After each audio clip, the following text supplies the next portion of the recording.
Oke, bismillahirrahmanirrahim. Assalamualaikum warahmatullahi wabarakatuh. Teman-teman pejuang CPNS P3K tahun 2021. Seperti biasa, ya, mendekati pendaftaran seperti ini, pasti banyak banget nih yang sharing sama saya ataupun sama tim Bimbel IEC yang lain terkait dengan administrasi, strategi, tips, trik, maupun curhat terkait apa yang mereka harus pilih terkait sama formasi masing-masing.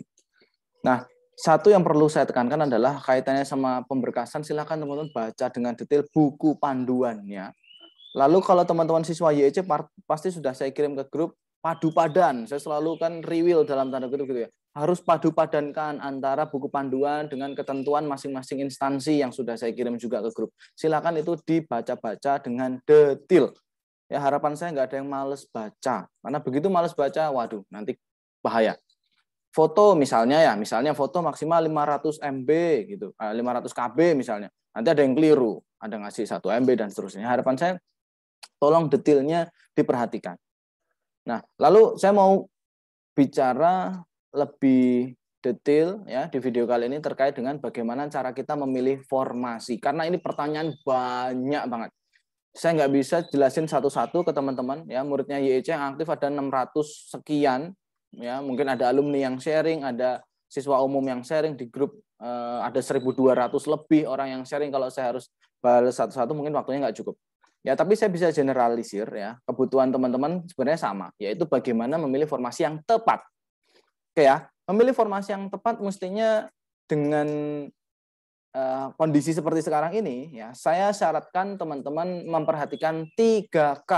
Apa tadi? 3K. Ya. K yang pertama adalah kualifikasi. Ya, jadi pastikan kualifikasi pendidikan teman-teman dengan kualifikasi yang dibutuhkan oleh formasi itu nyambung.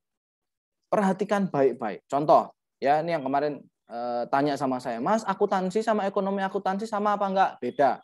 Manajemen sama ilmu manajemen sama apa? Beda. Beda. Ya, prodinya teman-teman itu sesuaikan sama kampusnya masing-masing, sama ijazahnya. Lulus sebagai apa? Sarjana ekonomi, sarjana manajemen, sarjana akuntansi, itu yang diikutkan. Ya, jadi hindari formasi-formasi yang kualifikasinya beda dengan kualifikasi teman-teman. Itu K yang pertama. Tolong benar-benar diperhatikan. K yang pertama, kualifikasi. Ya. K yang kedua, pondasinya adalah karir. Setelah teman-teman bisa ngecek formasi mana yang bisa teman-teman lamar, kan di situ mungkin ada beberapa pilihan atau bahkan banyak pilihan yang nggak cuma satu. Tolong benar-benar dipikirkan dalam milih formasi, tolong pikirkan karir ke depannya. Saya pengen teman-teman itu sama-sama paham bahwa teman-teman kerja sebagai ASN itu bukan hanya sehari, 2 hari, setahun, 2 tahun loh ya harapannya. Ngabdi ya sampai pensiun, harapannya gitu. Nah, silakan poin karir ini benar-benar diperhatikan. Mungkin bisa browsing, mungkin bisa tanya sama orang-orang yang sudah kerja di situ. Ya, mungkin teman-teman bisa nyari pengalaman di YouTube orang yang kerja di situ, atau mungkin apapun lah cara teman-teman supaya tahu jenjang karirnya seperti apa. Barusan tadi malam ada yang tanya backgroundnya, saya nggak sebut nama ya, backgroundnya beliau adalah farmasi. Mas, saya mau daftar di puskesmas, jenjang karirnya gimana? Dan seterusnya dan seterusnya. Ya mestinya teman-teman cari ulik sendiri dengan detail. Saya mungkin bisa jawab ya, oh kalau di puskesmas ya teman-teman jenjang karirnya begini, begini, begini. Tapi bisa mentok ya, nggak bisa jadi pimpinan tertinggi. Karena pimpinan tertinggi puskesmas dalam hal ini adalah kepala puskesmas itu biasanya harus dokter. Gitu. Saya cuma bisa ngasih rambu-rambu aja, karena formasi ribuan teman-teman. Kalau saya harus menjawab dengan detail ya saya waktunya nggak cukup buat bacain satu-satu. Jadi silakan cari referensi di luar sana, plus tanya-tanya siapa tahu ada saudara, teman, ya, kerabat yang memang dia pernah kerja di situ atau punya kenalan di situ. Cari sendiri, silakan. Itu karirnya teman-teman loh ya. Harapan saya karir itu benar-benar dijadikan pedoman. Jangan cuma ngejar K yang ketiga, yaitu kompetisi. Ini banyak banget yang nanya sama saya, Mas, cari formasi yang pendaftarnya sedikit gimana? Saya nggak mau jawab yang kayak gitu. Saya jawabnya pasti dengan pertanyaan, mau po? Ya, ada formasi, ya, formasinya 3, yang daftar cuma 2, ya, tapi penempatannya misalnya di daerah terpencil di Maluku Utara, mau enggak? Padahal teman-teman misalnya orangnya orang Jogja, orang Jawa. Ya, kalau semata-mata cuma kejar kompetisi, semata-mata cuma kejar sekedar cari peluang yang besar, mau enggak berkarir di sana gitu loh. Makanya pondasi saya adalah satu kualifikasi, yang kedua karir, kompetisi itu baru yang ketiga, teman-teman. Jangan dibalik. Nyari yang peluangnya gede dulu, karir mah belakangan. Siapa bilang bisa teman-teman pindah? Kan teman-teman nanti harus nulis surat pernyataan. 10 tahun harus mau bekerja di situ, nggak minta pindah dan seterusnya. 10 tahun komitmennya di surat pernyataan. Coba aja baca. Ya. Jadi harapan saya nggak kebalik, cara menganalisanya nggak kebalik. Ingat ya, yang pertama adalah kualifikasi. Pastikan ijazah teman-teman sama formasinya sesuai. Yang kedua adalah karir, pikir baik-baik. Ya, kerja di situ ke depannya gimana? Peluangnya gimana? Betah apa enggak? Ya, keluarga setuju apa enggak? Ridho apa enggak kalau kita penempatannya enggak di Jogja, enggak di daerah asalnya teman-teman. Misalnya orang Jogja ya kayak saya.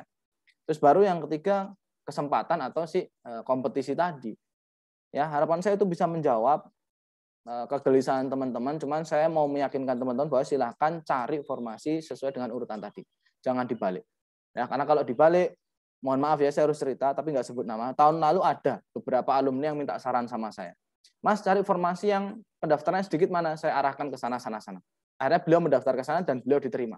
Apa yang terjadi sekarang? Beliau nyesel dan pengen resign. Karena ternyata jauh. Keluarganya mungkin kondisinya sekarang kurang sehat. Ya, keluarganya di Jogja, sedang nggak sehat, dan beliau pengen pulang. Ya, karena mudik nggak boleh, ada PPKM segala macam, dia nggak bisa pulang, dia di luar Jogja penempatannya. Hanya karena pengen ngejar kompetisi yang mudah. Makanya tahun ini saya nggak pernah mau, komitmen saya adalah mulai tahun ini saya nggak mau jawab dan nggak mau menyarankan juga, saya nggak mau menyarankan teman-teman masuk formasi apa. Saya nggak mau, karena yang akan menjalani teman-teman, yang akan berjuang di situ teman-teman, yang akan berkarir teman-teman. Ya, jadi mohon maaf, bukan saya males jawab atau apa, bukan, tapi komitmen saya adalah saya maunya mengarahkan. Tapi untuk milih pastinya di mana saya kembalikan ke teman-teman, itu menjadi tanggung jawab teman-teman, karena hak dan kewajibannya semuanya dipikul sama teman-teman dan bukan saya. Gitu ya teman-teman, harapan saya bisa dipahami. Terima kasih, semoga bermanfaat. Assalamualaikum warahmatullahi wabarakatuh.